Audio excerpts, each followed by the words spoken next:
ವೀಕ್ಷಕರೇ, ನಿಮ್ಗೆಲ್ರಿಗೂ ಕೂಡ ಗೊತ್ತಿರ್ಬೋದು, ನಿನ್ನೆ ತಾನೇ ಕಲರ್ಸ್ ಕನ್ನಡದ ಅಫಿಷಿಯಲ್ ಚಾನೆಲ್ಗಳಲ್ಲಿ ಎಲ್ಲದರಲ್ಲೂ ಕೂಡ ತಮ್ಮ ಒಂದು ಬಿಗ್ ಬಾಸ್ ಸೀಸನ್ 13ರ ಒಂದು ಲೋಗೋವನ್ನ ಲಾಂಚ್ ಅನ್ನ ಮಾಡುವಂತಹ ಒಂದು ಚಿಕ್ಕ ಪ್ರೋಮೋವನ್ನ ಬಿಟ್ಟಿದ್ರು.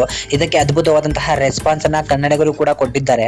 ನಿಮ್ಗೆ ಗೊತ್ತಿರ್ಬೋದು, ಹೋದ ಸೀಸನ್ ಅಂದ್ರೆ ಬಿಗ್ ಬಾಸ್ ಸೀಸನ್ 12 ಅತ್ಯಂತ ದೊಡ್ಡ ಮಟ್ಟದಲ್ಲಿ ಯಶಸ್ಸು ಆದ ನಂತರ ಈಗ ಬಿಗ್ ಬಾಸ್ 13ನ ಜವಾಬ್ದಾರಿ ಅತಿ ಹೆಚ್ಚಾಗಿದೆ. ಸೊ ಇದಕ್ಕೋಸ್ಕರ ಚಾನಲ್ ಮತ್ತೆ ಆ ಒಂದು ಬಿಗ್ ಬಾಸ್ ನ ಹೆಡ್ ಏನಿದ್ದಾರೆ ಅವರು ತುಂಬಾ ಕೆಲಸಗಳನ್ನು ಕೂಡ ಮಾಡ್ತಾ ಇದ್ದಾರೆ. ಅದಕ್ಕೆ ಈ ಪ್ರೋಮೋನೇ ಸಾಕ್ಷಿ ಅಂತ ಹೇಳ್ಬೋದು.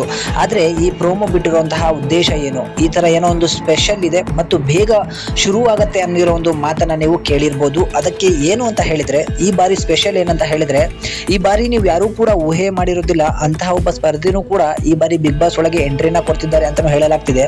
ಅವರು ಬೇರೆ ಯಾರೂ ಅಲ್ಲ, ನಿಮ್ಮೆಲ್ಲರ ಊಹೆ ಅಂತೆ ನೀವು ಕೂಡ ಕೆಲವರು ಊಹೆಯನ್ನ ಮಾಡಿರಬಹುದು. ತುಂಬಾ ಜನ ಯೂಟ್ಯೂಬ್ ಅನ್ನ ಫಾಲೋ ಮಾಡೋರು ನಿಮಗೆ ಗೊತ್ತಿರಬಹುದು, ಕನ್ನಡದ ಟಾಪ್ 1 ಲಾಗರ್ ಅಂತ ಹೆಸರುವಾಸಿಯಾಗಿರುವಂತಹ ಸ್ಯಾಮ್ ಸಮೀರ್ ಅವರು ಕೂಡ ಈ ಬಾರಿಯ ಬಿಗ್ ಬಾಸ್ಗೆ ಎಂಟ್ರಿ ಕೊಡುವಂತಹ ಸಾಧ್ಯತೆಗಳು ಅತಿ ಹೆಚ್ಚಾಗಿದೆ. ಯಾಕಂತ ಹೇಳಿದ್ರೆ, ಮೂಲಗಳ ಪ್ರಕಾರ ಸ್ಯಾಮ್ ಸಮೀರ್ ಅವರು ಎಂಗೇಜ್ಮೆಂಟ್ ಅನ್ನ ಇದೇ ತಿಂಗಳಲ್ಲಿ ಮಾಡ್ಕೊಳ್ತಾ ಇದ್ದಾರೆ. ಎಂಗೇಜ್ಮೆಂಟ್ ಆದ ನಂತರ ಅವರು ಬಿಗ್ ಬಾಸ್ಗೆ ಬಂದು ತಮ್ಮ ಒಂದು ಪ್ರತಿಭೆಯನ್ನ ಅಲ್ಲಿ ತೋರಿಸಿ ನಂತರ ಹೊರಗಡೆ ಬಂದು ಮದುವೆ ಆಗೋ ಸಾಧ್ಯತೆಗಳು ಹೆಚ್ಚಾಗಿದೆ ಅಂತ ಹೇಳಿ ಕೆಲವು ಮೂಲಗಳಿಂದ ಮಾಹಿತಿಗಳು ಬರ್ತಾ ಇದೆ. ಆದ್ರೆ ಏನೇ ಆಗ್ಲಿ, ಸ್ಯಾಮ್ ಸಮೀರ್ ಅವರು ಇತ್ತೀಚೆಗಷ್ಟೇ ಅಂದ್ರೆ 2-3 ದಿನಗಳ ಹಿಂದೆನೆ 1 ಮಿಲಿಯನ್ ಅಷ್ಟು ಫಾಲೋವರ್ಸ್ ಗಳನ್ನ ಹೊಂದಿರುವಂತಹ ಕನ್ನಡದ ಕೆಲವು ಲಾಗರ್ಸ್ ಗಳಲ್ಲಿ ಅವರು ಈಗ ಮುಂಚೂಣಿಯಲ್ಲಿ ಬಂದಿದ್ದಾರೆ. ಇದಾದ ನಂತರ ಅವರು ಬಿಗ್ ಬಾಸ್ಗೆ ಬಂದ್ರೆ ಬಿಗ್ ಬಾಸ್ ನ ಒಂದು ರೇಂಜೇ ಬೇರೆ ಆಗಬಹುದು.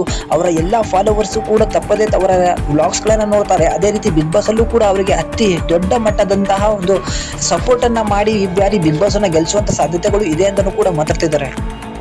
ಏನೇ ಆಗ್ಲಿ, ಈ ಬಾರಿಯ ಬಿಗ್ ಬಾಸ್ ನ ಪ್ರೋಮೋವನ್ನ ನೋಡಿ ಸಿಕ್ಕಾಪಟ್ಟೆ ಖುಷಿಯಾಗಿದೆ. ಯಾಕಂತ ಹೇಳಿದ್ರೆ, ಗೋಲ್ಡನ್ ಬೂಟ್ ಅನ್ನ ಹಾಕೊಂಡಿರುವಂತಹ ವ್ಯಕ್ತಿಗಳು ಸಾವಿರಾರು ಮಂದಿ ಆ ಕಣ್ಣಿನ ಒಳಗಡೆ ಹೋಗ್ತಾ ಇದ್ದಾರೆ. ಅವರು ಹೋದ ನಂತರ ಅಲ್ಲಿ 13 ಅನ್ನೋ ಒಂದು ನಂಬರ್ ಬಂದಿದೆ. ಸಮಥಿಂಗ್ ಸ್ಪೆಷಲ್ ಅಂತ ಹೇಳಿದ್ರೆ ಬಿಗ್ ಬಾಸ್ ನ ಏನೋ ಒಂದು ಸ್ಪೆಷಾಲಿಟಿ ಇದೆ. ಹಾಗೂ ಈ ಬಾರಿ ಸಾಮಾನ್ಯ ವ್ಯಕ್ತಿ ಒಬ್ಬ ಒಳಗಡೆ ಹೋಗುವಂತಹ ಸಾಧ್ಯತೆಗಳು ಅತಿ ಹೆಚ್ಚಾಗಿದೆ ಅಂತಾನೂ ಕೂಡ ಹೇಳಲಾಗ್ತಿದೆ. ನೋಡೋಣ, ಸಾಮಾನ್ಯ ವ್ಯಕ್ತಿ ಯಾರಾದ್ರೂ ಒಳಗಡೆ ಹೋದ್ರೆ ಅವನು ನಿಜವಾಗ್ಲೂ ಕೂಡ ಈ ಒಂದು ಲೆಕ್ಕಾಚಾರಕ್ಕೆ ಆಟ ಆಡಿ ಬಿಗ್ ಬಾಸ್ ಅನ್ನ ಮೆಚ್ಚಿಸ್ತಾರ, ಗಿಲ್ಲಿಯ ರೆಕಾರ್ಡ್ ಅನ್ನ ಮುರಿದು ಈ ಬಾರಿ ಯಾರು ವಿನ್ ಆಗ್ತಾರೆ ಅನ್ಸುತ್ತೆ?